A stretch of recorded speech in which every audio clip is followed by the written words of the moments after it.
A ver.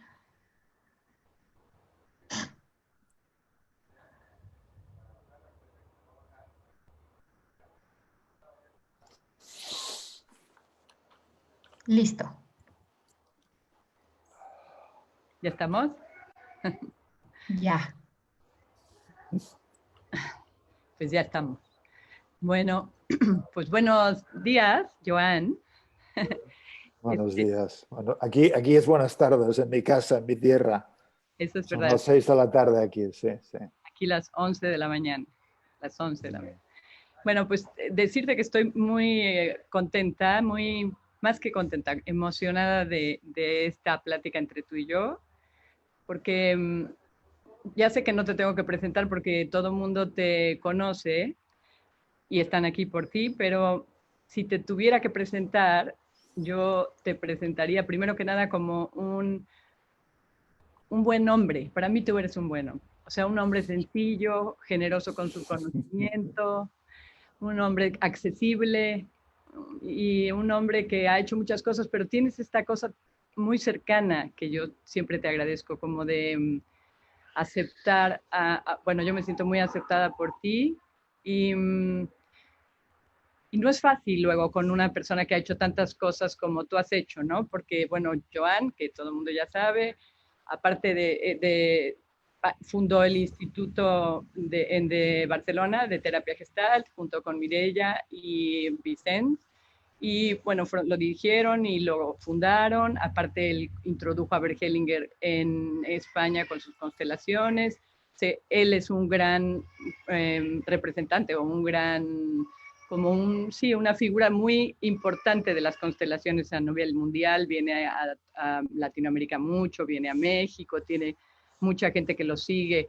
Cuando yo he ido a tus pláticas, tienes esta cosa tan que yo entiendo tanto, o sea, como lo que dices lo entiendo tanto, lo siento como de verdades, con experiencia, y eso me parece de una persona muy generosa y pues esa sería mi presentación, aparte de autor de muchos libros que son muy buenos, y esa sería mi presentación. Eh, no, nada. Mira, me ha gustado tanto escucharte hablando de mí, que en realidad yo pienso que podríamos hacer una práctica para que se hablara de mí. No, no, Lo no. pensé, fíjate, lo pensé porque ¿cómo presentaría yo a Joan? Y yo dije, pues lo tengo que presentar como yo lo siento y lo veo. Claro, claro, claro. Te agradezco mucho, Lupe. Y nada, también contento de compartir este ratito aquí. Yo creo que nunca en mi vida había hecho tanta cosa así en línea, desde que empezó todo esto del virus y del confinamiento. Ya llevo 3 o 4 cosas hechas y tengo un montón de compromisos, de manera que ahora he empezado a decir ya basta, ya basta, ya basta, para no entrar en estrés digital. Pero bueno, mi vida habitual era ir aquí, ir allí, hablar con unos, hablar con otros. En septiembre me toca, o me tocaría, o me hubiera tocado, no sé qué fórmula verbal hay que usar, estar ahí con vosotros en Ciudad de México, que ya llevo 1 año y medio sin ir a México y lo he hecho un poco de menos y está todo en Ojalá el aire. ojalá Pero que me sí alegra puedas. mucho que tengamos este espacio para conversar y aunque cuando me lo propones yo te maldigo un poco, pero luego la verdad que me alegro y siempre pienso que vale la pena conversar y siempre me parece que quienes nos escuchan pues pueden tener un rato también de sentirse llamados, de sentirse tocados, de sentirse invitados, de sentir más en estos momentos que formamos parte también de una red, de una comunidad, que estamos juntos y también, qué sé yo, confío de que seamos capaces de exprimir alguna idea, alguna sensación, alguna imagen que caiga en terreno fértil y quizá ayuden en alguna persona, ¿no? Así que nada, gracias. Yo tengo toda Latinoamérica en mi corazón y así que en estos momentos pues estar en sintonía con México me parece muy bonito. Sí. Pues que a mí también me parece muy bonito a mí sí me ha servido muchísimo. Por ejemplo, yo cuando hago Zooms con gente que viene al CAI, de clown, de teatro, de arte terapia, sí me tranquiliza como sentirme parte de una red, aparte de mi red familiar, ¿no? Sí me tranquiliza como la sensación de pertenecer, ¿no? Y yo que he oído tus otros chats, lives o como se diga, también me ha tranquilizado cosas que dices, también me ha dado como, porque tú tienes, la otra vez que te oía, una visión también optimista y como que de confianza en las personas, en el ser humano. Y eso también, cuando uno de repente duda, pues es bueno la visión de otra persona que hace eso, ¿no? Bueno, fíjate, yo tengo una pregunta que hacerte que me sugirió Alain, porque Alain es otro de mis compañeros de confinamiento y que también me tranquiliza y me da Le, paso. le mando un gran abrazo, nos esté o nos esté escuchando, pero que le mandamos un abrazo, que él forma parte muy especial también de esta comunidad, ¿no? Sí. Y me decía, pregúntale si él como persona que trabaja, sistémico, persona que trabaja con los sistemas, ¿qué lectura tiene de este nuevo sistema que se ha formado, si es que tú crees que se ha formado un nuevo sistema con todo el mundo como humanidad cuidando la salud? O sea, no sé, como qué lectura tienes de esta pandemia tú desde lo sistémico. Bueno, no sabría tampoco decir, mira, desde lo sistémico hay esta lectura.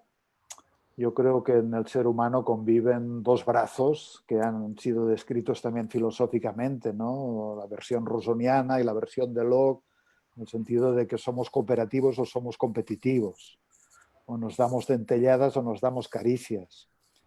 Yo creo que ambas partes forman parte de nuestra interioridad. Con suerte desarrollamos más una que la otra. Y con suerte el espíritu cooperativo, el espíritu amoroso, predomina o prevalece sobre el espíritu competitivo o el espíritu de rivalidad, que es el que yo creo que de alguna manera está dirigiendo el mundo. Predomina más la avaricia y el individualismo que el sentido de la comunidad. Así que quizá en este momento podríamos pensar que lo que está ocurriendo pues también es una llamada de atención donde golpea el pecho y el corazón de muchas personas para obligarnos a interrogarnos acerca de lo que vale la pena, lo que es esencial, lo que tiene sentido, lo que es crucial, lo que es un placer necesario y no solo caprichoso, lo que es la sustancia de la vida. Así que, bueno, esto en un sentido, en un nivel, ¿no? Aunque yo sinceramente, si te soy profundamente honesto, yo creo que esto es provisional, que es provisorio, que si se encuentra de nuevo el cauce, yo creo que el mundo seguirá esta carrera un poco suicida, tan liberal, tan extrema del crecimiento. Y no porque nos da felicidad, sino porque nos da una ficción de felicidad en el tener y porque a algunos les da una seguridad por sentirse privilegiados respecto a otros. Así que uno de los hallazgos, de los asuntos pendientes del mundo, que es la fraternidad, que es una mayor igualdad, que es una mayor cooperatividad, pues tal vez quedará como asunto pendiente, a no ser que espabilen también algunos de los grandes dirigentes, pero no parece que lo hagan. El otro día veía un chiste donde ponía los 43 presidentes de Estados Unidos como muñequitos y había 41 de color blanco, 42, el 42 que era Obama de color más oscuro y el 43 era un payaso en el sentido de peyorativo de payaso, como alguien que... Así que sistémicamente es una oportunidad y también yo creo que lo que está haciendo esto del virus es ponernos de nuevo ante un espejo en el que no nos gusta tanto mirarnos, pero que forma parte de la esencia o el tarro esencial de la vida. Este espejo en el que nos gusta mirar, que no nos gusta mirarnos, es que la muerte está ahí, que no gobernamos la vida en función de nuestra voluntad, que no lo podemos todo, que que hemos pretendido encerrar la muerte, que hemos pretendido ganar la enfermedad, que hemos pretendido, qué sé yo, enseñorearnos del mundo, pero luego de repente vuelve a salir en este espejo esta imagen de, bueno, de la impotencia, de los límites, y quizá esto es una oportunidad para muchas personas también para repensar su propia vida, su propio camino, aquello que es verdaderamente importante. El otro día teníamos uno de estos charlas también con Vicens, y Vicens, que es mi socio, y creamos junto el Instituto Gestalt. Él decía que, bueno, un ejercicio interesante que se hace en los grupos gestálticos, Claudio lo hacía a veces también, es decir, bueno, si te quedaran 3 años de vida, ¿cómo sería tu vida? ¿Qué elegirías? ¿Qué sería importante hacer? Si te quedaran 3 meses, si te quedaran 3 días, si te quedaran 3 minutos, si ya te hubieras muerto, ¿qué habría sido importante haber vivido y qué no habría sido tan importante haber vivido? Así que a veces también la perspectiva de la muerte, de la finitud, de la provisionalidad, también nos interpela y nos interroga con asuntos profundos. Así que quizá todo esto son movimientos sistémicos, pero yo insisto que no tengo tanta fe en grandes transformaciones. Qué sé yo, un viejo filósofo decía que las cosas se repiten una y otra vez. A veces se habla del eterno retorno, de que las cosas van y vienen y vuelven a comenzar y se perpetúan. Y siempre están las fuerzas qué sé yo, las fuerzas apocalípticas, las fuerzas del bien, las fuerzas de la oscuridad. Y en todas estas vamos pasando la vida, ¿no? Como vamos pasando la vida. Y ahora nos toca esto. Y mucha gente que cercana lo viven también como descanso, como paréntesis, como agradecimiento, pero tengo que decir que esta gente que lo viven de esta manera son gente que no están sufriendo para llenar la nevera, que no están sufriendo, qué sé yo, por cobrar una nómina, sino que tienen una cierta seguridad, por lo menos en este momento, si es que se puede hablar de seguridad, de que pueden seguir viviendo. Pero los verdaderos dramas están detrás de las paredes en lugares donde las familias son muy humildes, tienen muy pocos ingresos, han perdido el trabajo, no saben qué pasará el mes que viene ni la semana que viene. Así que hay verdaderos dramas de la supervivencia. Aunque yo siempre digo que sobrevivir es muy fácil, se necesita muy poco.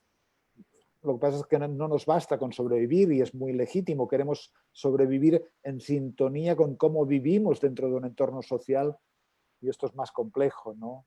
Y hoy en día la pobreza no es como la pobreza de una tribu, de una aldea africana donde son pobres, pero todos son pobres, pertenecen, de manera que la pobreza es riqueza también, porque viven de esta manera.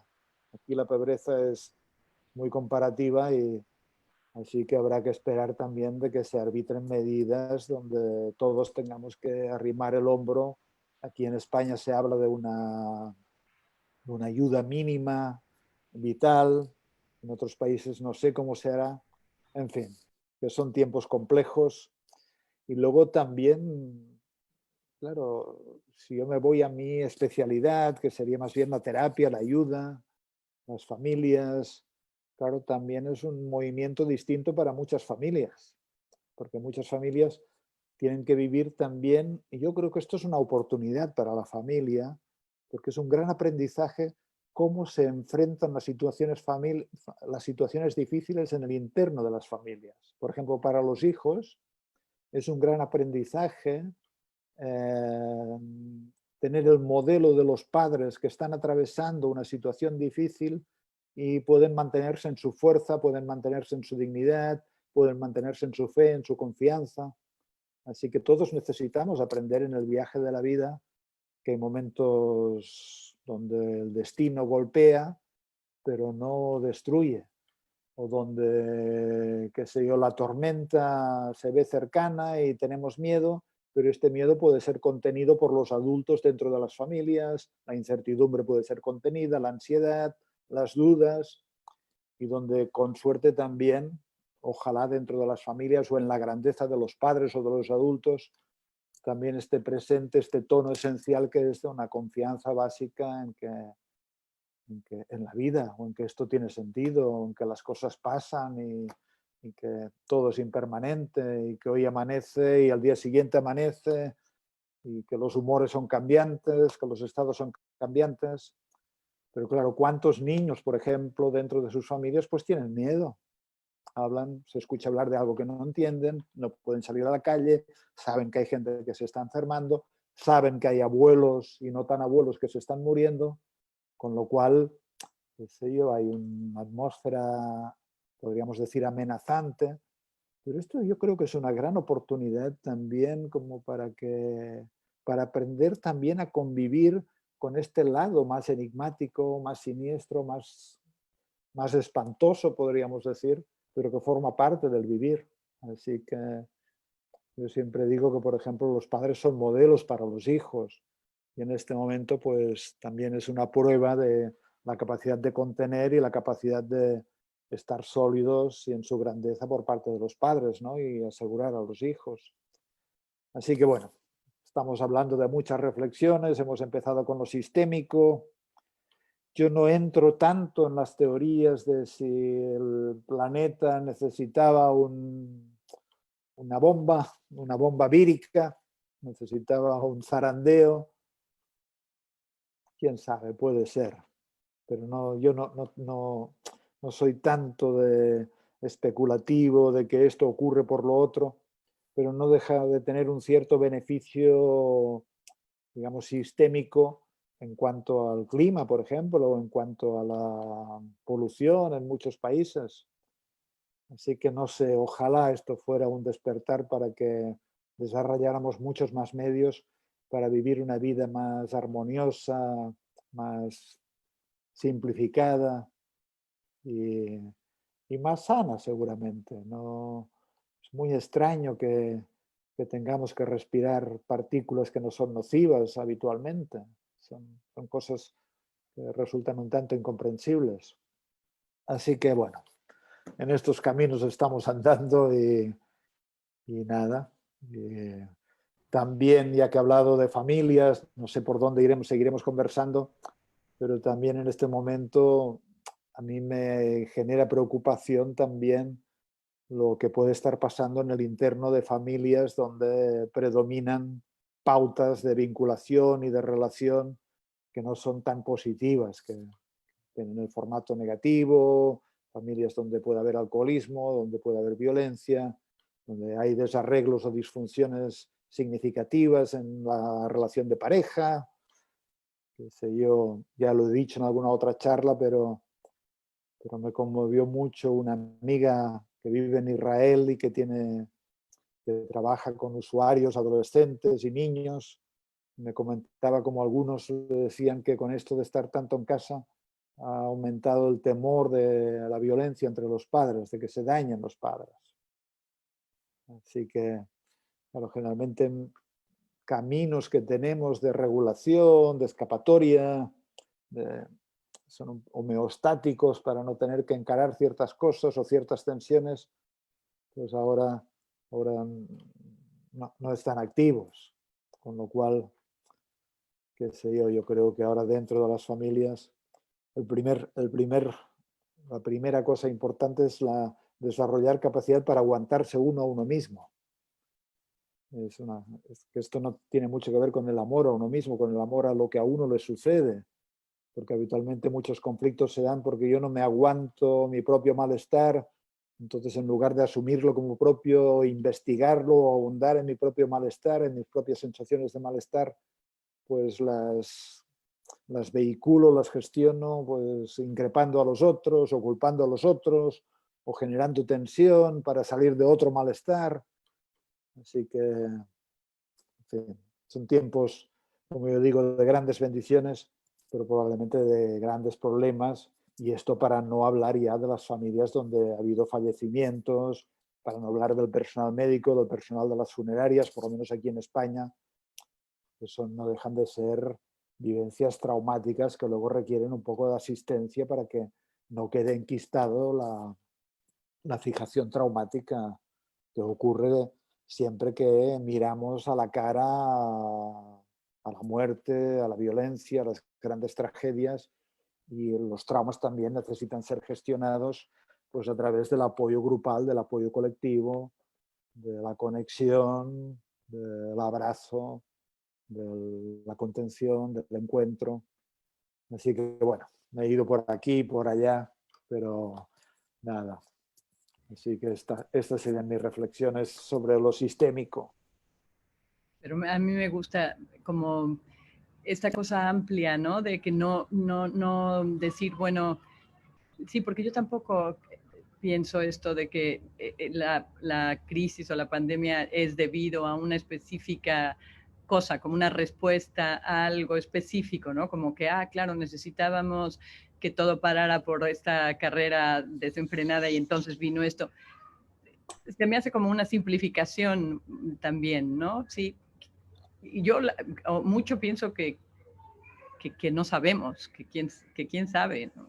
Que quién... Has dicho algo muy sabio, muy socrático. Su frase más famosa es: solo sé que no sé nada.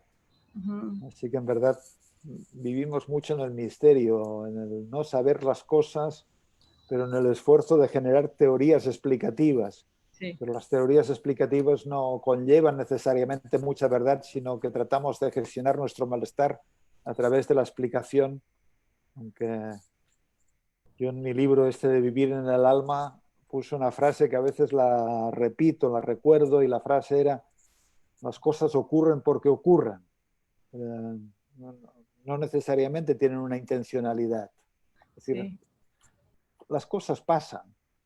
Luego, al cabo de 2 años decimos, bueno, esto que sucedió ha significado esto en mi vida. O porque murió mi madre, entonces tuve que desarrollar estos recursos, o porque viví un confinamiento, o porque apareció un virus y estuve y pasé por la enfermedad. Así que luego a posteriori uno trata de darle sentido a las cosas. Como decía también en una charla, decía Schopenhauer que la primera mitad de la vida es como un lienzo, como un bordado, y vemos la cara bonita, pero luego en la segunda mitad de la vida le damos la vuelta y entonces miramos los hilos que hay por detrás y nos damos cuenta de que la vida ha estado tejida de manera azarosa por unos hilos invisibles, pero cuando le damos la vuelta nos damos cuenta de que tiene sentido, de que hemos construido un sentido, ¿no? Sí. Pero las cosas, quién sabe por qué ocurren, o nos tenemos que relacionar con el misterio, con el no saber. Yo creo que hay mucha grandeza, por ejemplo, en tus propias palabras de no sabemos, ¿no? Y mucha grandeza porque se necesita también madurez y capacidad para asumir el no saber. Yo me doy cuenta de que a veces muchas personas desarrollan teorías y desarrollan esquemas explicativas justamente por su enorme intolerancia a saber navegar con el misterio, saber navegar con la incertidumbre de las cosas. Aunque también hace poco mencionaba esta frase de Joseph Campbell que dice: vivimos en caída libre hacia el futuro.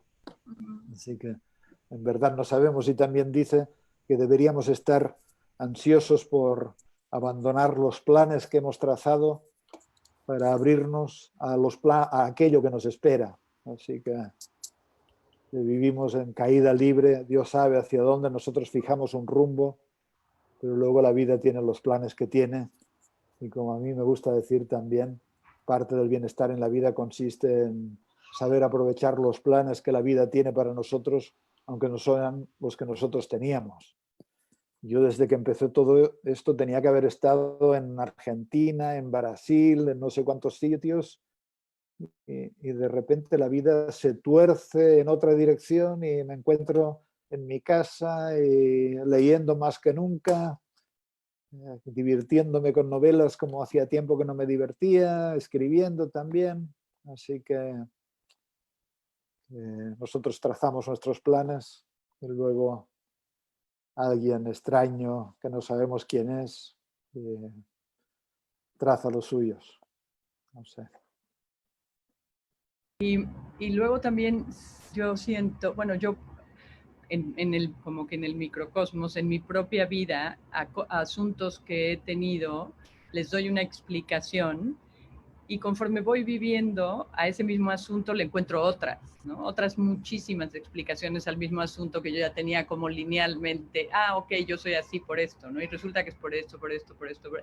Es el tejido de los hilos que tú dices atrás de cuando volteas la costura, que dices, era mucho más complejo de lo que yo pensé, ¿no? Sí. Lo que yo... Claro, es que no solo como seres humanos, no solo vivimos la vida, sino que pensamos la vida. No sé dónde leí de alguien que sentía mucha envidia de su gato o de su perro, porque no parece que vivan la vida pensada, sino que están ahí, viviendo la vida vivida, ¿no? Pero nosotros tenemos la oportunidad de pensar la vida. Entonces yo creo que una pregunta relevante es ¿qué distingue un buen pensamiento de un mal pensamiento? ¿Qué distingue un buen relato de un mal relato? Una buena explicación de una mala explicación. Y yo creo que la respuesta es que un buen relato, que por ejemplo nos relatamos a nuestros padres, nos relatamos nuestra infancia, nos relatamos lo que nos pasó en nuestro primer amor, nos relatamos lo que ha pasado en nuestro trabajo, nos explicamos lo que pasa en nuestro país, nos explicamos lo que pasa aquí y allá. Es decir, construimos relatos. Y de hecho hoy vivimos en lo que se llama los falsos relatos y en la lucha por el relato, a ver quién impone su relato. Pero yo creo que los buenos relatos, como tú decías, son cambiantes. También decía Milton Erickson que nunca es tarde para tener una infancia feliz, por ejemplo, cuando uno es capaz de construirlo, explicarlo y relatárselo de una manera propicia. Así que yo creo que las buenas explicaciones son aquellas que se conectan bastante con la realidad. Es decir, son aquellas que incluyen la realidad.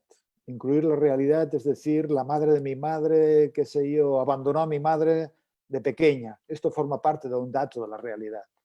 Es decir, la que es capaz de incluir los sucesos tal y como sucedieron, ¿no? Luego, los buenos relatos, yo creo, también son aquellos hacia los que extendemos un manto de amor. Es decir, un relato que incluye lucha, que incluye rechazo, que incluye pelea, en algún lugar nos debilita, nos encapsula o no nos deja tan libres para nuestra vida. Así que un buen relato tendría que estar presidido por una actitud amorosa, incluso hacia aquello que no nos resultó agradable. Esto significará que dentro de un año miraremos atrás y con suerte podremos tener una actitud amorosa también hacia todo lo que está sucediendo ahora, hacia todas las familias que han sufrido, hacia todas las personas que han fallecido, hacia este virus que ha salido, Dios sabe de dónde, porque forma parte de la realidad. Eso estaría en línea con la prescripción de amar la realidad, de reconocer que la realidad en algún nivel no se cuestiona a sí misma y los relatos y nuestra vida es mejor cuando estamos en sintonía o en alianza o en discipulaje con la realidad, ¿no? Y luego yo creo que los buenos relatos son los que generan esperanza, futuro, caminos de vida. Es decir, por ejemplo, ayer antes de acostarme, qué sé yo, ojeé ¿cómo se llama? Un libro de Bert Hellinger, que lo tengo aquí, que se llama Un largo camino, que es un poco biográfico. Y entonces, claro, es muy curioso cómo él hablaba de comprensiones que iba teniendo acerca de su infancia o de sus padres y de cómo estas comprensiones le abrían caminos de vida. Es decir, los buenos relatos son aquellos que hacen que la energía se enfoque hacia el futuro y ya no necesite estar enfocada hacia el pasado. Los buenos relatos abren oportunidades. Así que yo creo que conviene resistir la tentación de crear relatos, qué sé yo, victimistas, de crear relatos de soberbia, de crear relatos de orgullo, de relatos vengativos, relatos agresivos, sino relatos que siempre estén guiados por la paz del cuerpo, sentir paz y expansión en el cuerpo y que abran caminos de vida, de futuro, que vayan hacia adelante. Por ejemplo, cómo nos narramos nuestra biografía con los padres, nuestra infancia, cómo los narramos a ellos. Y cuánta gente todavía hace narrativas que enfatizan ciertas heridas y estas heridas se convierten en los pasaportes legítimos para una vida desdichada. Porque gran parte de lo que hacemos en terapia, en cierto modo, es revisitar el pasado para poder integrarlo o construir narrativas que abran caminos de vida y esperanza de futuro. Porque donde vivimos es ahí adelante, no es ahí atrás. Lo que nos queda por vivir está en el futuro, la vida está en el futuro. Yo siempre digo, en un sentido absoluto está en el presente eterno. Es decir, y yo creo que esto también es verdad, de que el presente eterno puede significar estar en conexión o en sintonía con un lugar adentro que es silencioso, que es expansivo, que es vacío y que no conoce el tiempo, con lo cual no conoce la cronología.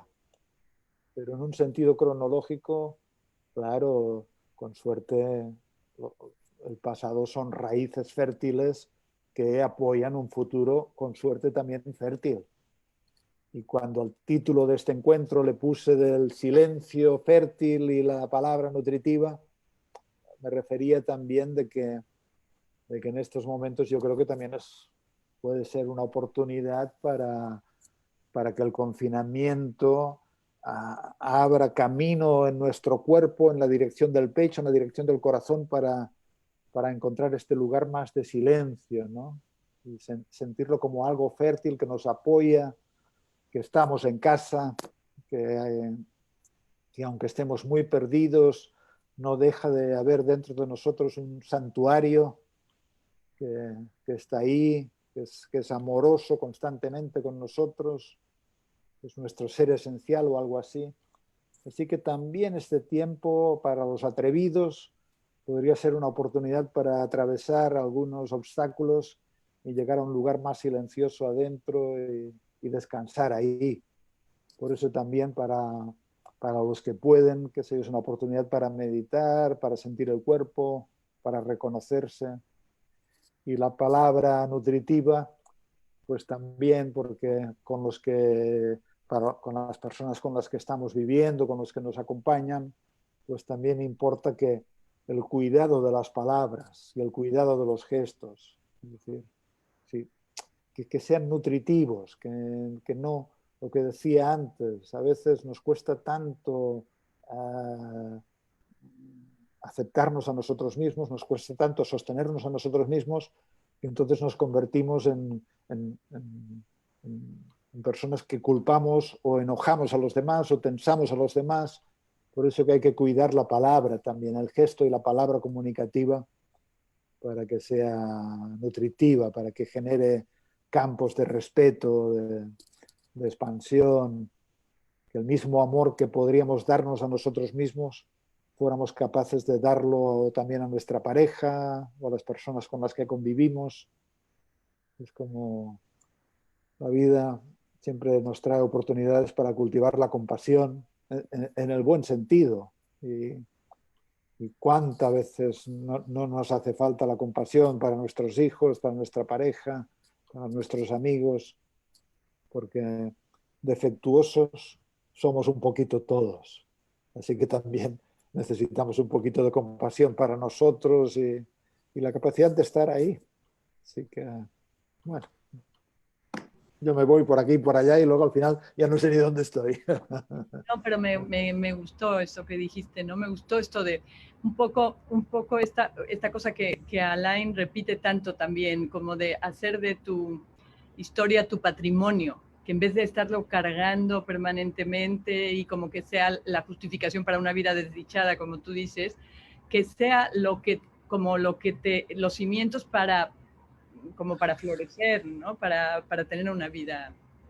Ahora me acuerdo más concretamente de lo que leí ayer de Bert Hellinger y Bueno, él dice ahí que su padre fue muy severo de niño y que en la primera infancia que esto le costó.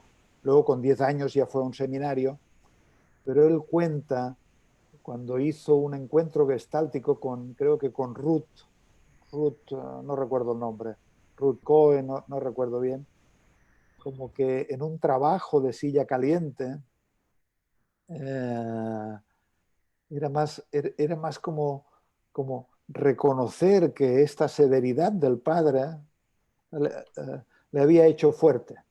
Es decir, había tenido un efecto de generarle a él fortaleza. Esto quiere decir que a veces, qué sé yo, del lodo viene el loto, que del fango, qué sé yo, crecen las flores, ¿no? Que de las heridas crecen los desarrollos también. Así que, bueno, Reencuadrar, ¿no? Reencuadrar un poco. claro, apropiarse de la propia historia, incluyendo las heridas Ujú. y poner la intención en convertirlas en herramientas de vida, en patrimonio para la vida. Nada es desperdicio, nada de lo que nos ha ocurrido es desperdicio, aunque fuera muy difícil, o aunque fuera tormentoso, aunque fuera devastador. Solo necesitamos abrir estas habitaciones donde aún reside lo que no queremos tocar o mirar claramente porque en su momento nos dolió demasiado, para poder acariciarlo. Y cuanto más lo acariciamos, más se ilumina, y cuanto más se ilumina, más se convierte en un recurso, en un patrimonio, en un aliado para el siguiente paso en nuestro camino. Así que... Ayer justo leí una frase que no me acuerdo de quién es, porque luego se me olvida de quién es, pero que decía que el rencor es como tomar un veneno tú y querer que mate a tu enemigo, ¿no? O sea, te mueres tú en la tomada del veneno, no como que quedarte con esas historias y con ese, porque como tú dices, las historias de todos son defectuosas, el dolor siempre ha existido, pero quedarte como ahí tanto te mata a ti, no a los que te hicieron daño, ¿no? Una vez le preguntaron al Dalai Lama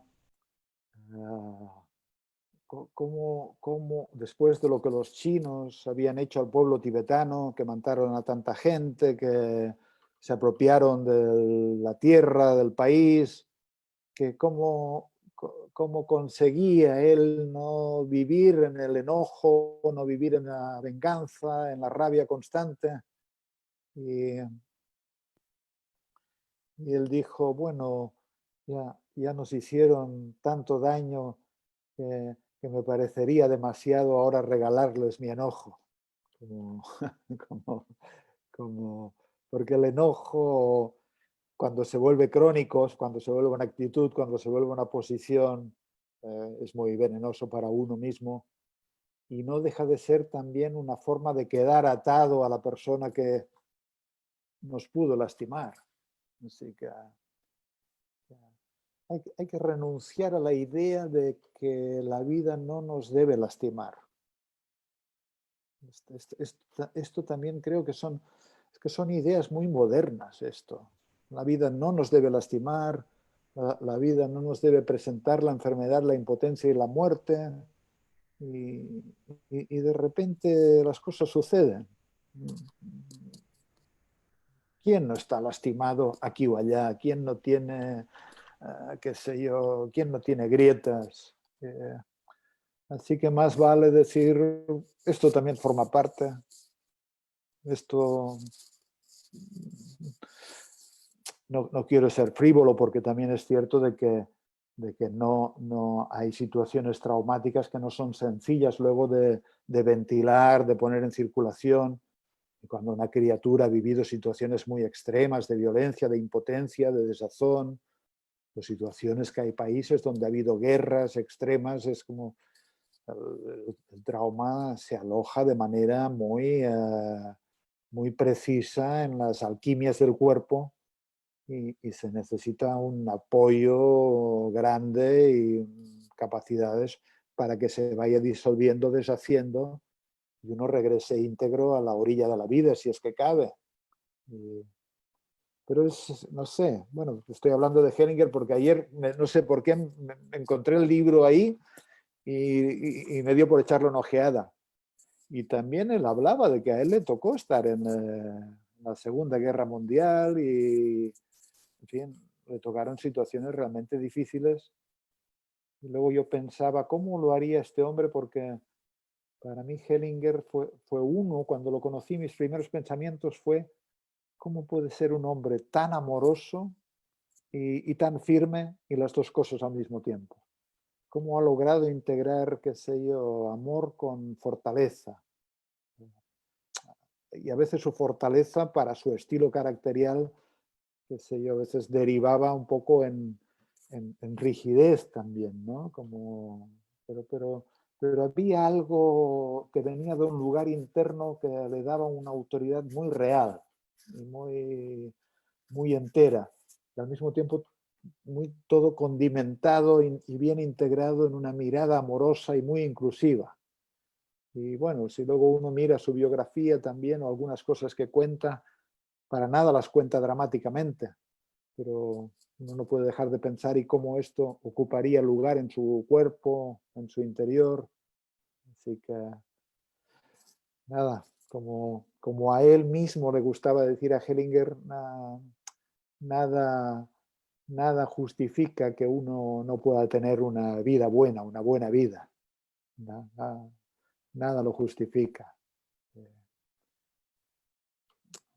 Aunque insisto en la idea de que no tenemos que ser frívolos, porque, por ejemplo, si ahora pienso en un niño de 5 años que ha perdido a su abuelo, pues tampoco es una herida tan terrible como la de una guerra, la de una violencia extrema. También forma parte del paisaje perder a los abuelos y también hay que aprender a transitar estas pérdidas, pero puede ser que en este momento sea un momento más de pánico grupal, de pánico colectivo. En definitiva, no es nuevo que la humanidad o fragmentos de territorios, países, vivan pandemias. En realidad ha habido muchísimas pandemias y grandes mortalidades por pandemias, así que son traumas colectivos que están en la sustancia interior también. O sea, hay el recuerdo, probablemente hay la resonancia en nuestros cuerpos de estos temores. Solo la gripe que se le llama española mató a mucha gente, muchísima gente. Bueno, lo que quería decir es que este niño que pierde al abuelo o a la abuela, pues bueno, necesitará hablar, necesitará contención, necesitará apoyo, necesitará la presencia y la grandeza de los padres, que los padres sepan tramitar también esta situación. Por eso también empecé diciendo de que es una oportunidad para que los grandes adultos en este momento den ejemplo de cómo es saber vivir con la incertidumbre, con la contrariedad, con el temor. Y los hijos hacen grandes aprendizajes, no de cuando todo va bien, que también, muy importante saber vivir la alegría, saber vivir el goce, que vean también en los adultos cómo se entregan al canto, al juego, a sus deseos, a sus placeres, a las cosas que les agradan y les hacen bien, pero también de cómo saben enfrentar pues la enfermedad, la adversidad, lo difícil. Y ahora toca, más o menos también, porque el otro día, por ejemplo, en la plática con Vicente y con Mireia, yo decía, bueno, pero tanto hablamos de trauma, pero hay que reconocer que también somos muy resilientes, no somos de algodón, somos fuertes. Y en este momento los traumas principales son las profesiones asistenciales que están en las trincheras de la asistencia y que es muy difícil, qué sé yo, atender a un enfermo desde la impotencia de que no tiene recursos para tratarlo y ver que la gente se va y sin conexión con sus seres queridos. Es difícil. Sí. Pero sí, yo oí la plática que tuviste con Vicente y con Mireia y me gustó esta parte de la resiliencia, me gustó como también la confianza en nosotros mismos, en que somos a veces como más de lo que nosotros mismos creemos, ¿no? Como que tenemos posibilidades que en este momento también se pueden poner en juego y en otros momentos no se necesitan, ¿no? Pero están ahí. Ojalá crecer y madurar significara tener más y más cada día capacidad de abrazarse a uno mismo con sea lo que uno esté viviendo. Y cuanto más uno es capaz de abrazarse a sí mismo, sea lo que esté viviendo, también es más capaz de abrazar en los otros aquello que les toca vivir. Por eso los padres son contenedores también de las vivencias de los hijos. Los hijos aprenden que sus vivencias tienen espacio y entonces aprenden a estar conformes también con sus vivencias, que el miedo tiene espacio, que la vergüenza tiene espacio, que el enojo tiene espacio, que la tristeza tiene espacio, qué sé yo, que la incertidumbre tiene espacio. Y yo creo que esto es un gran ejemplo cuando los hijos lo pueden ver en los grandes, de que también los grandes tienen miedo, que también tienen tristeza, de que también, y pueden con ello, y son capaces de abrazarlo. Así que en este sentido somos fuertes, y claro, también hay que decir que yo creo que en entornos naturales, y esto también lo he dicho, en entornos, digamos, más utópicos o más idílicos, si estuviéramos más sanos, yo creo que las personas viviríamos en entornos donde tuviéramos también una verdadera comunidad, un sostén comunitario. Esto quiere decir, qué sé yo, grupos de 100, lo que en el Neolítico eran hordas de 150 personas que había un sentido de identidad grupal, no tanto de identidad personal, porque esto contiene a las personas. Hoy en día, con suerte, tenemos la familia, tenemos la red de amigos, pero vivimos, yo creo que demasiado aisladamente. Por eso que también es una fortuna personas como tú o como yo, o como gente que está en cierto modo en nuestra sanga, podríamos decir, que nos hemos encontrado en el camino de Heringer o de Claudio o en otros caminos, que en cierto modo no dejamos de sentir que formamos parte de un colectivo y nos sentimos acompañados y relativamente sostenidos, pero bueno, pero no en lo cotidiano. Y si de mí dependiera, haría vivir a la gente en familias extensas o en grupos extensos. Y digo, la haría vivir cuando yo no lo hago, pero porque a día de hoy no sé cómo hacerlo, pero creo que es más mamífero, que es más sano. A veces nos olvidamos de que somos mamíferos. Antes que otra cosa somos mamíferos. ¿Y el mamífero qué hace? Vive del contacto, del vínculo, vive del sistema nervioso del otro, construye su propio sistema nervioso en relación al sistema nervioso del otro. Y el otro construye su sistema nervioso en relación al sistema nervioso del grupo al que pertenece. Así que si tuviéramos comunidades de amparo, de sostén, las personas nos sentiríamos más seguras, más capaces y sentiríamos una fortaleza que viene de la fortaleza del grupo también y de estar comprometidos con el destino de un grupo. Así que una de las dialécticas que a veces yo esbozo, en la vida hay que enfrentar diálogos, ¿no? Que son opuestos. Dialécticas, una de ellas es la dialéctica entre individualismo y comunidad. Entre individualismo y comunidad. Hace mucho tiempo que socialmente se ha apostado por el desarrollo de lo individual. Hoy en día somos importantes. Una vez lo escuché decir, no recuerdo bien, que hoy en día no se entierran restos mortales, sino que se entierran biografías. Y esto lo tenemos muy asumido y quizás es un avance. Somos importantes, mira, somos importantes, el yo es importante. Y quizás sea un logro, pero este yo, este individualismo extremo, qué sé yo, no sé si le hace tan bien al mamífero, porque la otra cara de la moneda es la comunidad. Es decir, hay también una dialéctica entre natura y cultura, y la cultura nos ha ido llevando hacia ese individualismo que a veces roza el aislamiento, pero donde vibra la salud, donde vibra el bienestar, donde vibra el amparo, es en redes sociales, donde nos sentimos concernidos y donde sentimos que otros también nos están concernidos. Para mí, bueno, el mundo es como es, pero no deja de ser triste que los abuelos estén confinados en casas de abuelos, que los adultos vivamos confinados en familias tan escasas, de 2, 3, 4 personas. Y en fin, falta riqueza del colectivo, del grupo. Aunque, en fin. Sí, sí es como sí se ha presentado como una disyuntiva entre de individualizarte y ver quién eres fuera del grupo, ¿no? De la familia, de la sociedad en la que naciste, como de tener la posibilidad de ver y también de pertenecer y sentirte arraigado y, como tú dices, contenido en esa misma, no sé, como en esa misma familia que naciste o en esa misma red, ¿no? Es una...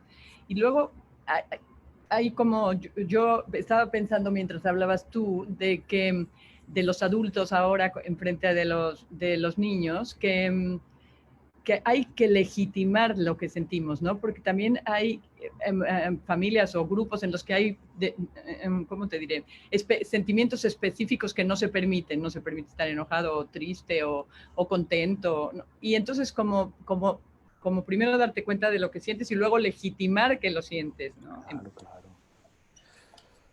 Ojalá, ojalá, ojalá tuviéramos esta actitud en primer lugar con nosotros mismos. Sí. Nada de lo que sentimos, de lo que experimentamos, merece ser rechazado. Al contrario, es una invitación para que sea explorado. Y claro que a veces nos visitan cosas que no son sencillas. Y asoma de repente una sensación en el pecho y si uno la escucha se da cuenta de que es un temor. Y de que es un temor a que le pase algo a no sé quién. Y esto me ha visitado y es un visitante que se aloja en mí como un producto más de mi vida y dura un día o dura unas horas. Y entonces yo creo que qué bueno cuando uno puede adentrarse en esto y abrazarlo como parte de lo que me toca vivir a día de hoy. Y luego viene un enojo, y luego viene una alegría, y luego viene un aburrimiento, y luego viene lo que tenga que venir. Y ojalá pudiera, esto yo creo que es la autoestima. La autoestima no es la decisión que uno ha tomado de que se quiere a sí mismo. La autoestima es algo que está en movimiento, ocurre en movimiento, nunca termina. Podemos apreciar, hacer lugar, abrazar, contener todo aquello que está viniendo a cada momento a nosotros y a veces no sabemos ni por qué vienen las cosas. Ni siquiera las elegimos. Son como los sueños. ¿Por qué soñamos lo que soñamos? ¿Por qué sentimos lo que sentimos? Pero también es cierto de que hay momentos donde en este momento, ¿quién no ha sentido un poquito de miedo? En este momento, ¿quién no ha sentido un poquito de tristeza? ¿Quién en algún momento no ha sentido un poco de alivio porque a mí no me ha tocado y de tristeza porque le ha tocado a otro a quien aprecio? Forma parte del paisaje, entonces estos sentimientos están conectados con alguna realidad. También hay que decir que a veces hay sentimientos que viven algunas personas que no guardan conexión con la realidad. Entonces, son vivencias y sentimientos que tienen que ser trabajados porque es como que se quedaron atrapados en tiempos antiguos y se repiten. Es como ¿cómo se dice esto? Esta película de la nutria. No la nutria. Este animal que duerme tanto. Bueno, hay una película que va repitiendo cada día la historia. No, ya no me acuerdo, es igual. Sea como sea, lo que iba a decir es de que, claro, para los niños legitimar y dar espacio. Tienen derecho a sentir lo que sienten. Y un niño que dice tengo miedo, no sé si lo que ayuda es decirle tú no tienes que tener miedo. Puede decir, bueno, se le puede decir tú tienes miedo y entonces le puedes decir yo en mi vida también he tenido muchas veces miedo. Y al mismo tiempo he sentido mucha fortaleza. Qué sé yo, es legitimar y transitar, porque las vivencias y los sentimientos van y vienen. Y cuando pueden ser ventilados, no se quedan, no se alojan. A veces por eso decía que hay sentimientos que quedan en forma cronificada y estos son los que hay que trabajar porque remiten a algo del pasado. Si hay una tristeza que yo no he logrado qué sé yo, no he logrado drenar. Imagínate que tengo una separación afectiva y vivo el enojo, vivo no sé qué, pero no vivo la tristeza porque no quiero concederle a mí ni a la persona de la que me separé mi tristeza. Y la reprimo en mi interior y no la legitimo como parte de mi proceso. Luego hay la posibilidad de que esta tristeza emerja en situaciones que no correspondan o que ante una nueva relación me contacte con una tristeza que poco tiene que ver con esta nueva relación.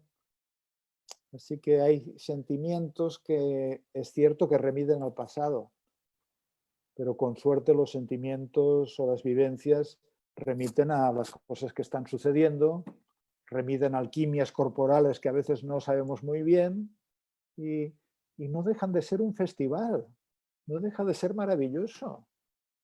No deja de ser el festival de la alegría cuando toca la alegría de la dulzura, de la belleza, de la tristeza, de la pena, de la amargura, del enojo. Y todo tiene su lugar. Y cuando se habla de sentimientos positivos y negativos, pues claro que yo prefiero sentirme alegre que enojado. Y si pudiera elegir, pues elegiría estar alegre y no enojado. Pero cuando me visita el enojo, yo creo que es bueno hacerle espacio. Lo que no es bueno es convertir el enojo en una actitud de vida o en una posición de vida. Y luego también hay que decir que a medida que las personas maduran, van creando lo que Bert Hellinger él llamaba metasentimientos. Y metasentimientos serían como actitudes madre que tienen que ver con ecuanimidad, serenidad, paz, gracia, serena alegría. Serían más bien como estados. Y justamente estos estados son los que son capaces de legitimar toda esta sinfonía de vivencias que nos asaltan momento a momento. Pero insisto, respecto a los hijos y respecto a los niños, legitimar.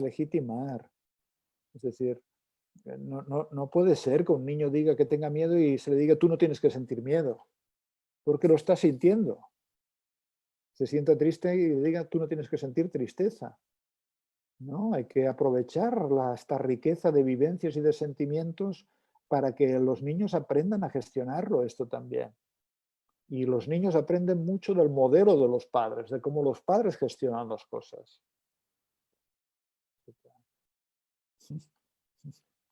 En fin. El día de la marmota me escribieron que era... Eso, sí. El día de la marmota, sí. Te voy a leer unas preguntas que me decía, ¿qué consejos nos dan para afrontar la nueva realidad que nos espera? Bueno, si yo supiera cuál es la nueva realidad que nos espera, daría muchos consejos. Pero, a ver, déjame pensar.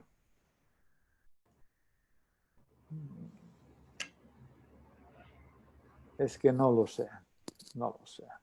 No sabemos exactamente la realidad que nos espera.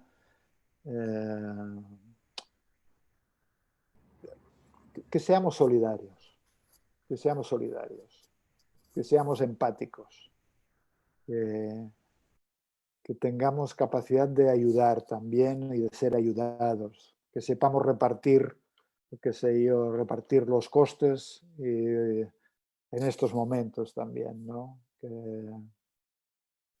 Que no nos olvidemos de que lo verdaderamente importante son los nexos y las relaciones y los amores. Luego uno puede tener una cuenta bancaria muy amplia, muy corta, esto tampoco es tan determinante, ¿no? No sé. Y luego, claro,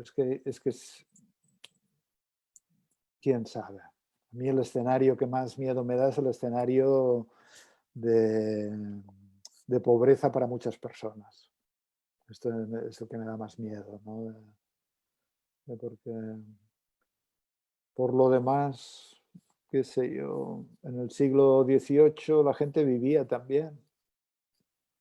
Comía todos los días, dormía todos los días, no sé. Bueno, esto a lo mejor es una tontería lo que he dicho del siglo XVIII, pero no sé si... Y luego, bueno, es que a mí no me gusta mucho dar consejos también, porque cada situación es distinta, la misión de cada persona es distinta también, la función de cada persona es distinta en cada momento. Así que no hay consejos generales. Y si acaso, escuchar estas palabras que he dicho antes de Joseph Campbell, de vivimos en caída libre hacia el futuro, y también dice, Joseph Campbell dice,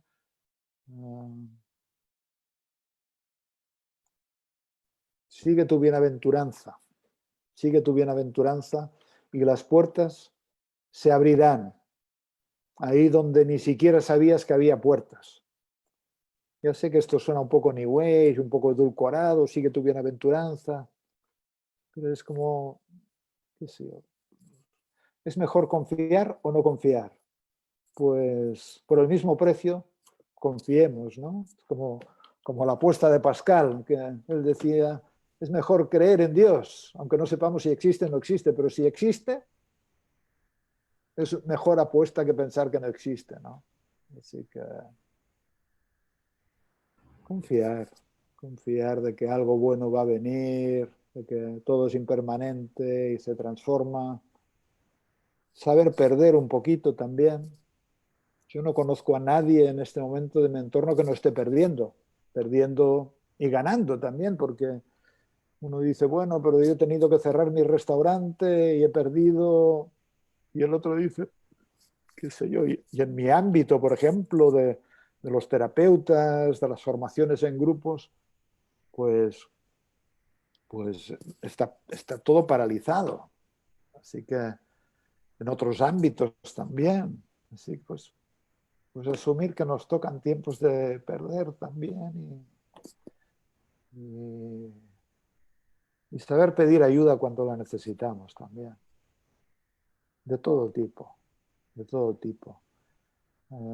Aunque no lo parezca, yo creo que hay una grandeza especial en saber recibir.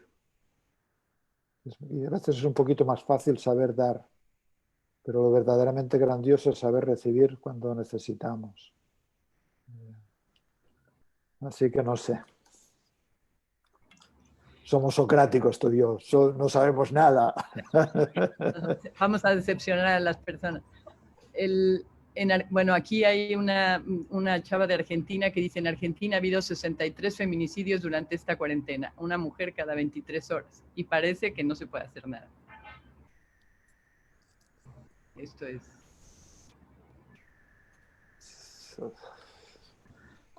Qué sé yo. Mi fantasía preferida, ahora voy a decir una tontería, pero mi fantasía preferida es que me dejaran ser presidente del mundo por un tiempo. Es como jugar a ser Dios.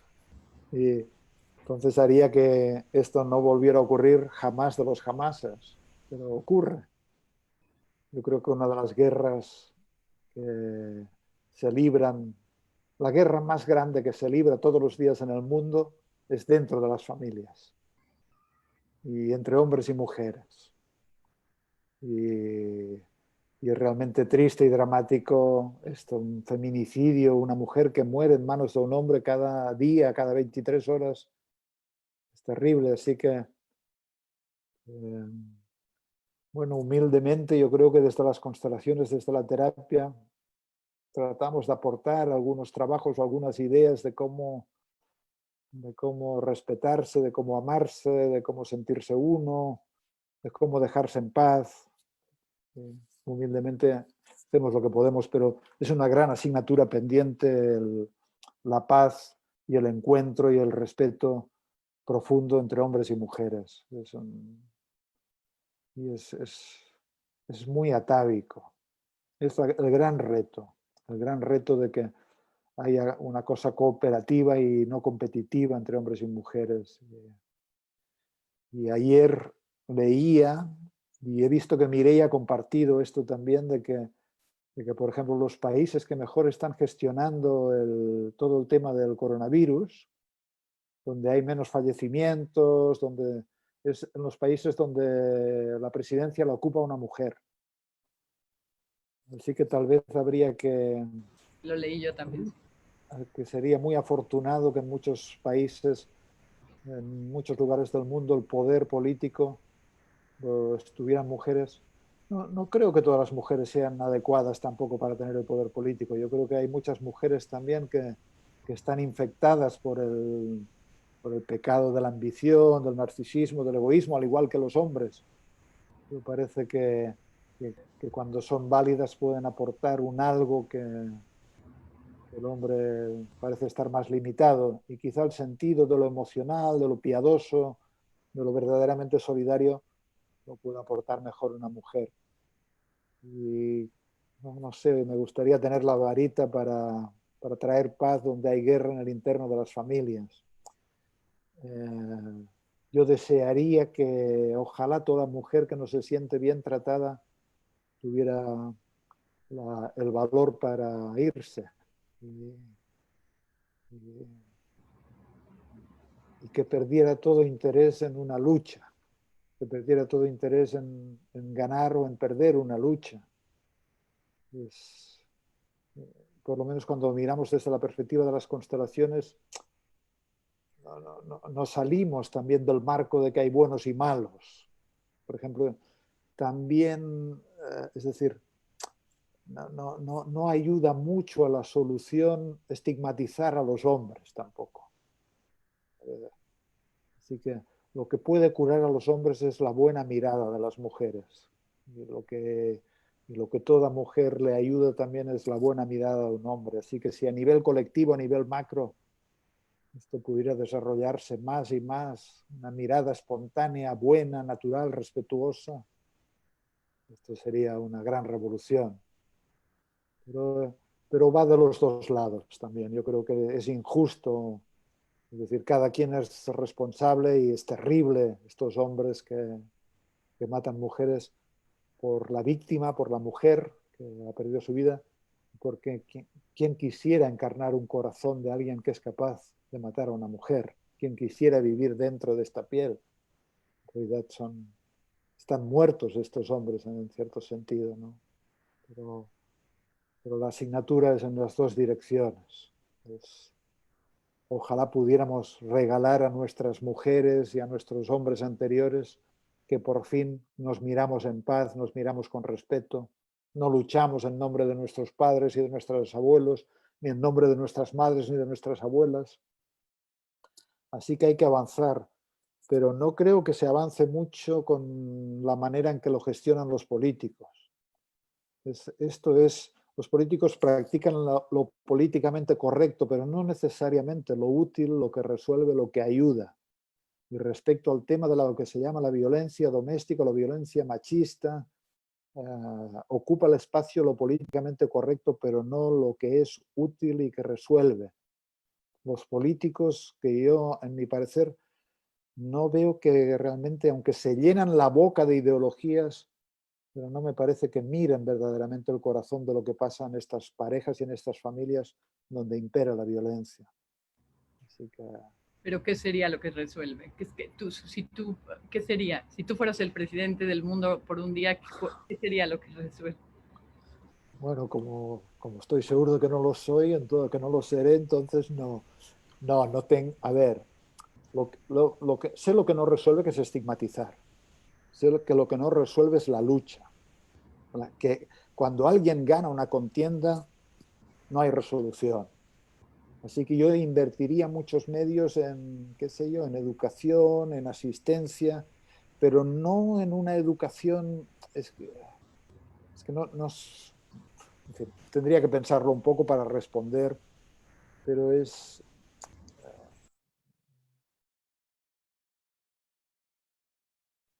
un tema muy delicado en el que incluso me doy cuenta ahora de que temo hablar un poquito. Es muy delicado, hay que medir mucho las palabras. Hay sensibilidades muy hondas aquí. Y ojalá pudiéramos escucharnos en estas ideas desde nuestros propios oídos y no desde los oídos, porque quienes están escuchando son tantas mujeres que lo pasaron mal, tantos hombres que se hicieron culpables. hay tantos hombres que no se sienten respetados por las mujeres, hay tantas mujeres que se sienten maltratadas por los hombres. Y lo que no ayuda es estigmatizar la lucha de los buenos contra los malos. Donde se señala a alguien como malo, no hay ninguna solución posible. No sé, esto es más complejo, daría para más, para conversar mucho, para elaborar en común, para generar metodologías. Mira, las constelaciones es una gran metodología, que ahora ciertos poderes también se inventan, dicen que no es científico y no les falta razón, depende de lo que se entienda por el paraguas científico, todo lo que está sujeto a evidencias, pero de repente nos cargamos toda la filosofía y gran parte de la psicoterapia, ¿no? Pero, por ejemplo, en Brasil, estuve en Brasil ya no recuerdo la última vez, tenía que estar en marzo, en noviembre, y ahí tuve la oportunidad y el encuentro con Sami Storm, que es un juez brasileño que se ha dedicado a implementar y a desarrollar trabajos sistémicos y de constelaciones en los marcos judiciarios, los marcos judiciales.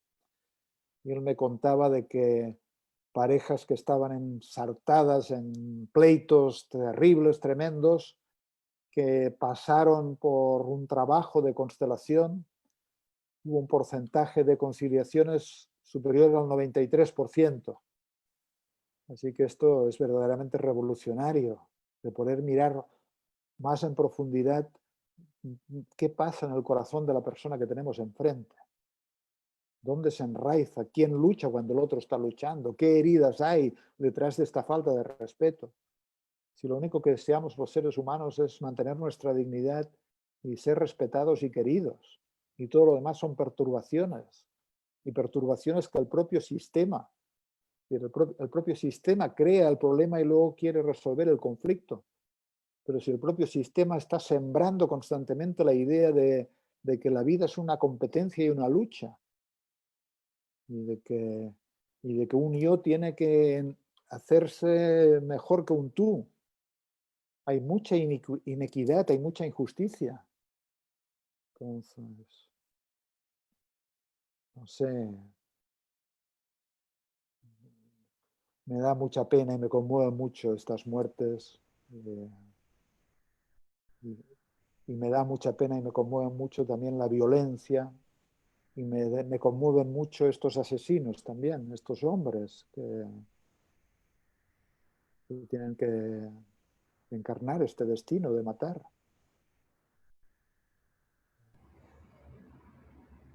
Así que, ¿qué propondría? Pues bueno, Claudio Naranjo se esforzó mucho en hablar de la transformación de la educación. Yo propondría una educación en los vínculos, una educación en la comprensión de los vínculos, en el manejo, en la contención de los sentimientos también, una comprensión más profunda a medida que se va creciendo en la adolescencia de las lealtades. Somos tan inconscientes, repetimos los códigos de nuestros anteriores, luchamos la guerra de nuestras abuelas, qué sé yo, es repetición. Por esto que no, es como, no se puede resolver con la razón aquello que está gobernado por la emoción, no se puede resolver con la voluntad aquello que está gobernado por impulsos inconscientes. Así que, claro, ¿qué propondría? Pues trabajo terapéutico masivo, trabajo, qué sé yo. Si ahora nos pusiéramos a pensar en una sociedad utópica, lo primero sería grupos, comunidades, y que estas comunidades tuvieran rituales también de compartir, de participar, que las personas estuvieran contenidas en una comunidad también.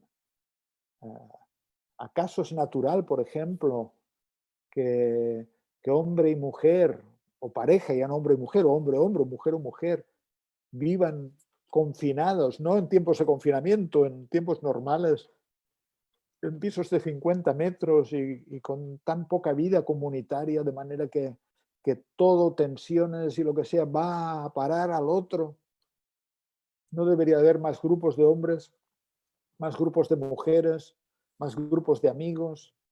A veces es tanto lo que se pone en la pareja también que es excesivo.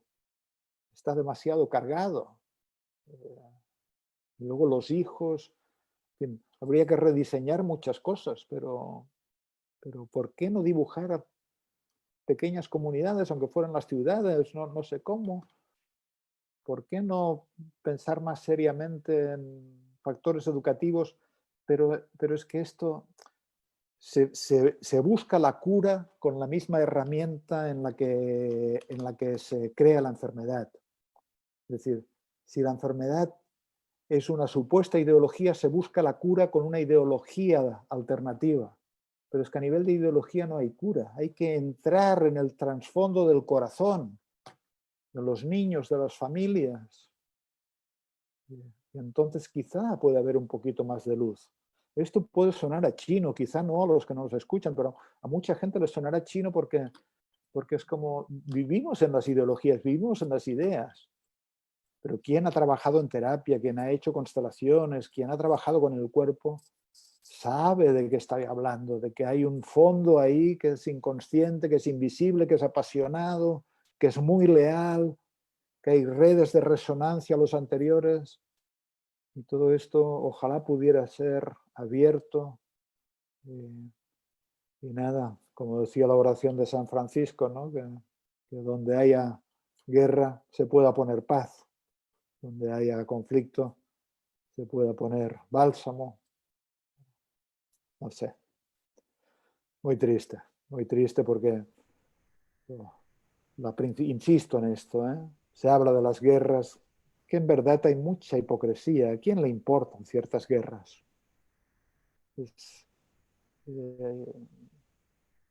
Pero la guerra principal, la gran guerra, es dentro de las casas, en las familias, y principalmente entre hombres y mujeres.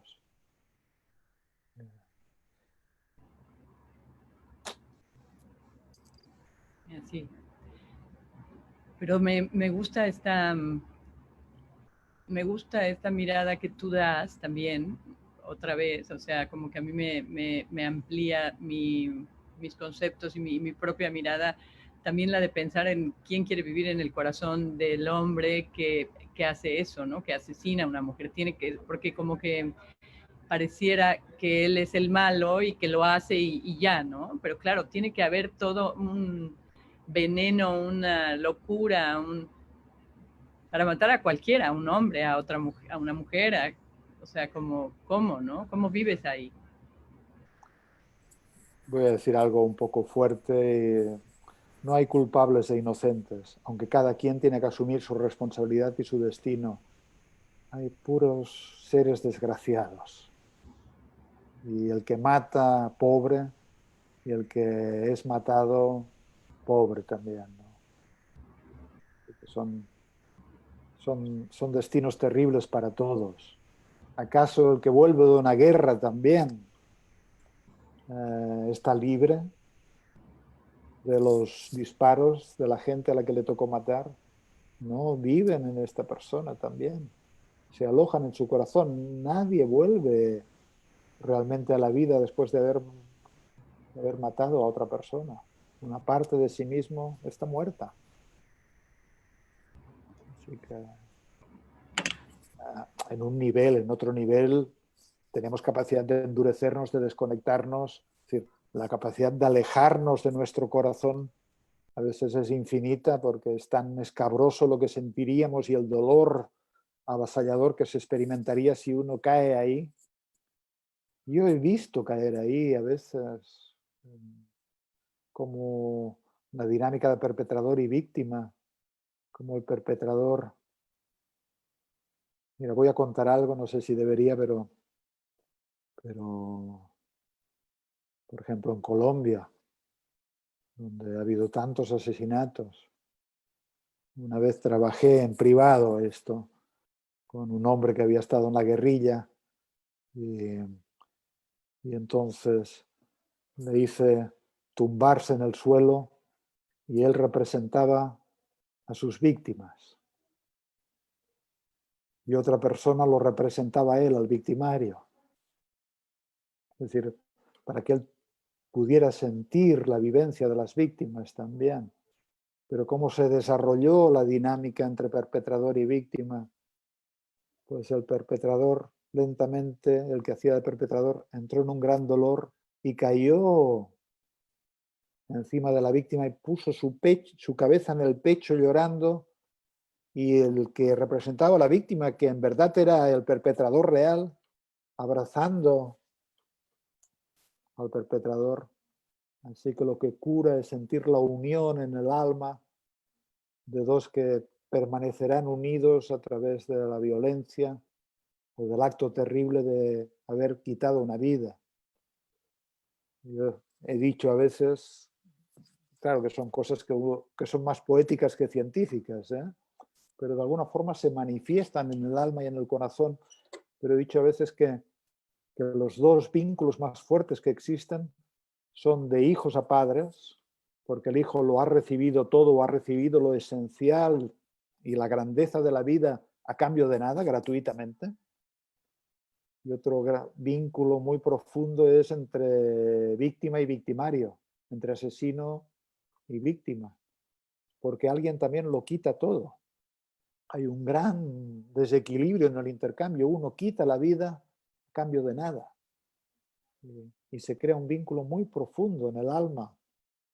Así que estas son ideas extrañas, pero a mí me da la impresión de que podrían ser constructivas, son distintas, porque van un poquito más allá del paradigma de que hay buenos y hay malos. Y quien señala al malo como malo se convierte de nuevo en malo y en juez también. Son como... No sé qué es más extraño, si las ideas que propongo o las que imperan, no sé. Así que, en el fondo, una tarea pendiente es unir lo que estaba separado. Porque ahora yo pienso en los hijos también de estas 60 mujeres que han sido asesinadas por sus parejas, maridos o amantes o lo que fuera, pero ¿y si hay hijos? ¿Cómo es para un hijo ser hijo de esta madre que ha sido asesinada por un padre? ¿Cómo es integrar a este padre y a esta madre? ¿Cómo es unirlos en su corazón, aún con este acto tan tremendo? Así que son grandes proezas existenciales que necesitan mucha ayuda y mucho amor, y no el paradigma que desune, porque imagina que entonces el hijo no puede amar al padre porque mató a la madre, no puede reconocer al padre porque mató a la madre. Pero si es el padre de esta manera, ¿y no sería más ayuda que el hijo también pueda decir dentro de él cuando es más grande: sí, tú mataste a mamá y de esta manera sigue siendo mi padre, y de esta manera me toca tenerte como padre,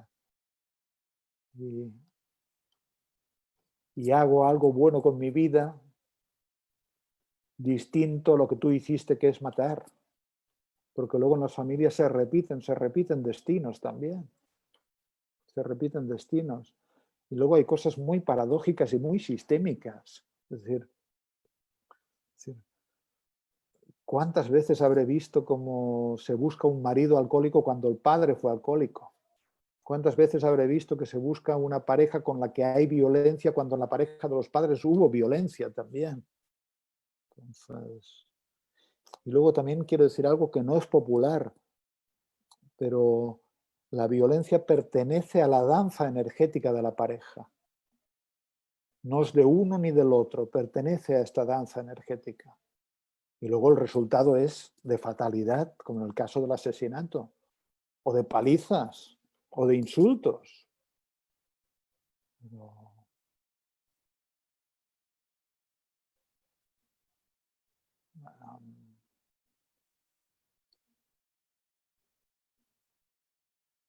Porque una gran pregunta sería: ¿por qué nos quedamos en relaciones donde no nos tratan bien?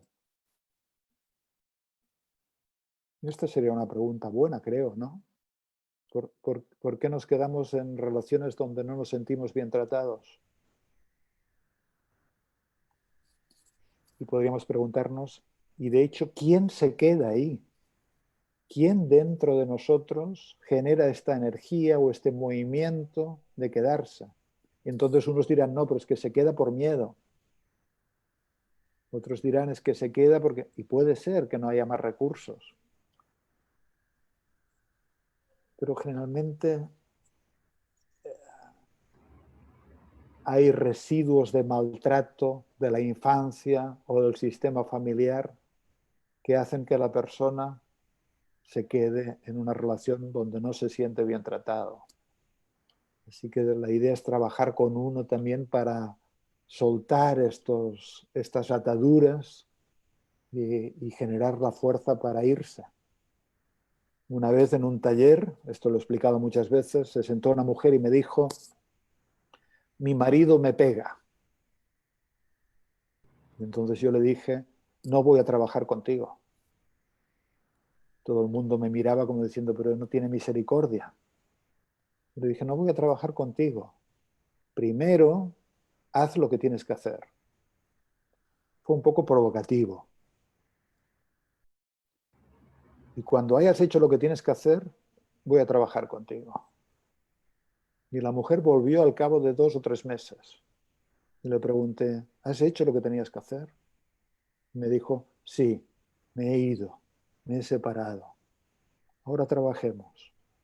Hicimos un trabajo, ya no recuerdo bien los detalles concretos, pero había maltrato no sé si en los padres o en los abuelos, no recuerdo bien. En fin, bueno. Como que si te acostumbraras, ¿no? Como si algo de tu esencia pidiera, casi que a veces se puede creer que así es como te tienen que querer, ¿no? Claro, claro. Por eso la pregunta es, ¿quién ahí adentro se hace receptivo al maltrato? Imagínate un niño que la madre le golpeaba mucho, o una niña, que el padre le golpeaba mucho. La niña siente los golpes del padre y al mismo tiempo lo quiere al padre. Los niños quieren a los padres. Es espontáneo, es natural, es biológico. Y no logran entender por qué les daña. Luego esta niña tiene una relación y el marido o la relación le golpea. Y hay una confusión en la niña, porque por un lado le hace muy mal estos golpes del marido, pero por otro lado, de manera invisible o inconsciente, le hace recordar el gran amor que sentía por su padre. Y entonces confunde la relación con el marido como si fuera una relación de un gran amor. ¿Cuántas veces personas maltratadas dicen, pero es que yo lo quiero profundamente? ¿Cómo se logra esta conexión entre violencia o maltrato y amor? Son cables confundidos dentro de uno. Entonces, hay que trabajar ahí para que, es decir, imagínate que nos levantáramos un día por la mañana y nadie en el mundo estuviera interesado en ser maltratado. Simplemente no hiciera sinapsis ahí. No se conectara con esto. Y nadie en el mundo se interesara también en maltratar a nadie. Bueno, la vida es como es. Pues, ¿qué hacemos? ¿Terminamos? Llevamos 1 hora y media, no sé, yo creo que la gente estará cansada de escucharnos. No sé qué dicen. Pues hay personas conectadas. ¿Y quieres que te lea otra preguntilla? Venga, 5 minutos y cerramos. Vale. Dice, hay 2. Una es, ¿qué herramientas puedo utilizar además de legitimar el sentimiento del miedo? De Rebeca. Y otra es, ¿cómo poder abrazarse en la ansiedad? cómo volver a la calma. ¿Alguna técnica que pueda como ayudarme a diferenciar los pensamientos obsesivos y soltarlos? Son dos. A ver.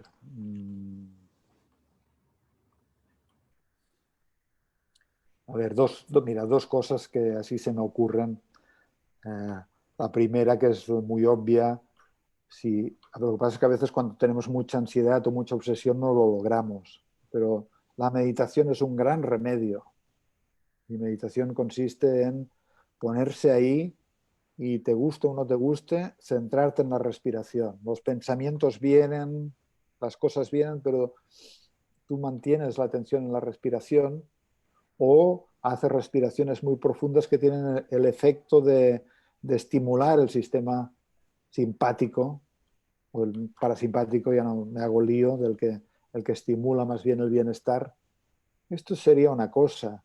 Y la otra cosa es decir, bueno, me concedo la ansiedad y me concedo los pensamientos obsesivos de 6 a 6:30.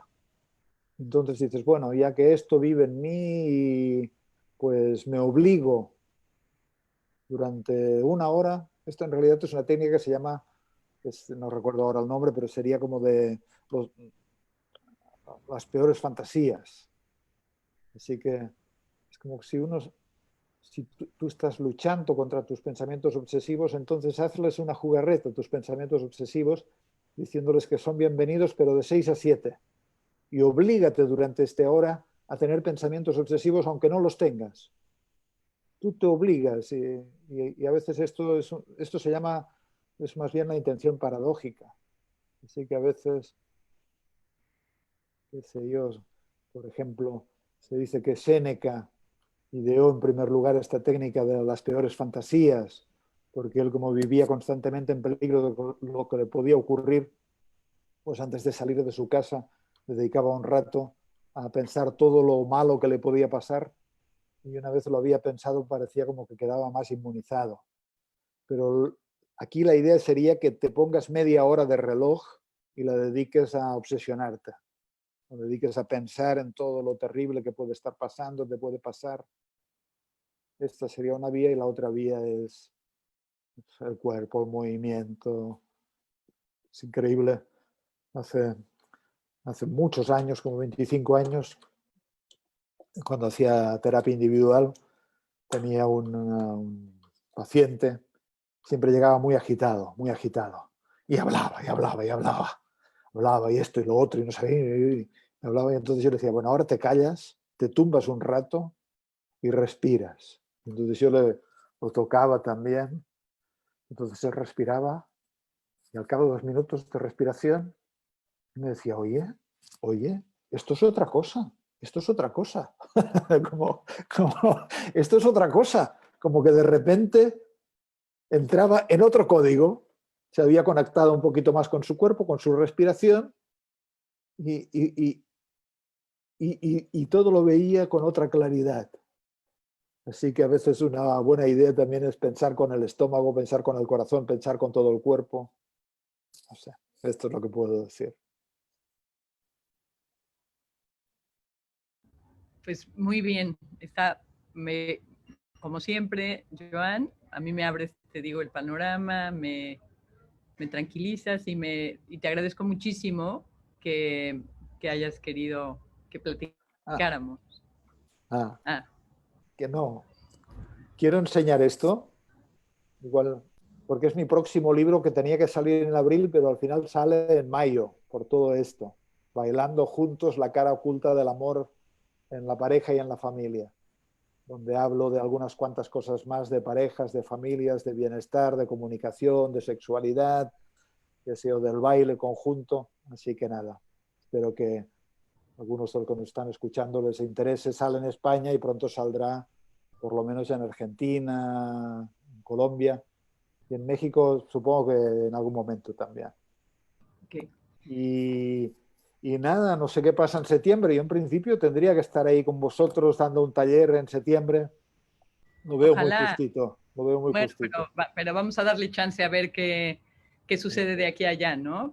Ojalá, porque va a hacer falta, porque esto que tú decías de de sentirte que perteneces y que lo que tú sientes es una cosa que hay otras personas que también la sienten, y como legitimar y respirar y estar sirve mucho. Entonces vemos a ver si finalmente hay chance, y ya avisamos cuando veamos si sí o no, ¿no?